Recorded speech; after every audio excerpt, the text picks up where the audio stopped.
अहिल्या के सपने। सनातन संस्कृति में ऐसी कई कहानियां जिन्हें आधुनिक समय में समझना बड़ा मुश्किल है। जैसे ब्रह्म पुराण में पंच कन्याओं का जिक्र है। लिखा है उनके नित्य स्मरण से पापों का नाश होता है। ये 5 कन्याएं हैं अहिल्या, द्रौपदी, सीता, तारा, मंदोदरी। इन सारी स्त्रियों के चरित्र को देखें तो बहुत ही अलग है, इनमें कोई समानता नहीं है। इन सब में अहिल्या की कहानी विलक्षण है। वह अपूर्व सुंदरी थी। वृद्ध गौतम ऋषि से ब्याही गई।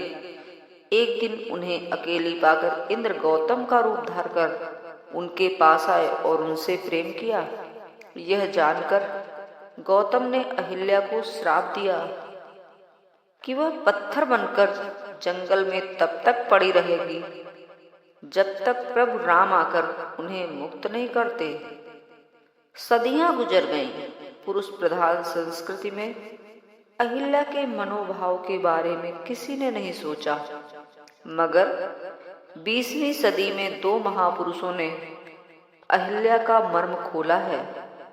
एक रविंद्रनाथ टैगोर ने और दूसरे ओशो ने। रविंद्रनाथ टैगोर ने अहिल्या के लिए लंबी कविता लिखी। उसका एक अंश है, तुम्हारे क्या सपने थे अहिल्या, जब तुमने पत्थर बनकर लंबे साल गुजारे।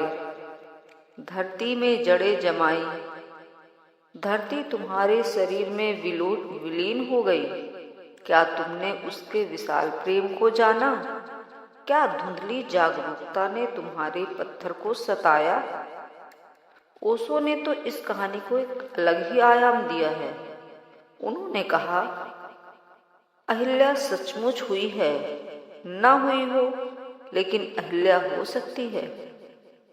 पत्थर की तरह पड़ी हुई कोई स्त्री, मैं नहीं कहता कि पत्थर ही हो गई होगी, लेकिन कोई स्त्री जो राम के स्पर्श से मात्र खिल जाएगी, तब तक राम ना मिले तब तक वह पत्थर की ही रहती है। किसी और का स्पर्श उसे जड़ ही छोड़ जाएगा। कहानी का मर्म इतना ही है कि हर एक की अपनी प्रतीक्षा है और हर एक खास क्षण आए बिना वह पूरी नहीं होती। स्त्री और पुरुष के शरीर में फर्क है। स्त्री का शरीर तंतुवाद्य की भांति होता है। जब तक किसी स्त्री को उसके अनुकूल प्रेमी न मिल जाए, जब तक प्रेम का स्पर्श उसके तार तार को झंकृत न करे, तब तक वह उसके भीतर कुछ पत्थर की तरह ही पड़ा रह जाता है। स्त्री और पुरुष का संबंध गहरे में एक विद्युत शक्ति का चुंबकीय क्षेत्र है। संबंध जितना गहरा हो उतना विशिष्ट हो जाता है।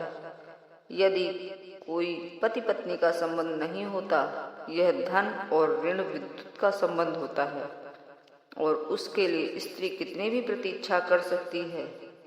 ऐसे न जाने कितनी अहिल्याएं युगों युगों से अपने राम की प्रतीक्षा कर रही होंगी। उन्हें पता भी नहीं होगा अपनी क्षमता का, अपने सपनों का, उन पर नैतिक और सामाजिक बंधन इतने हैं। इस तरह के सपने देखना भी उनको पाप जैसा लगेगा। धन्यवाद।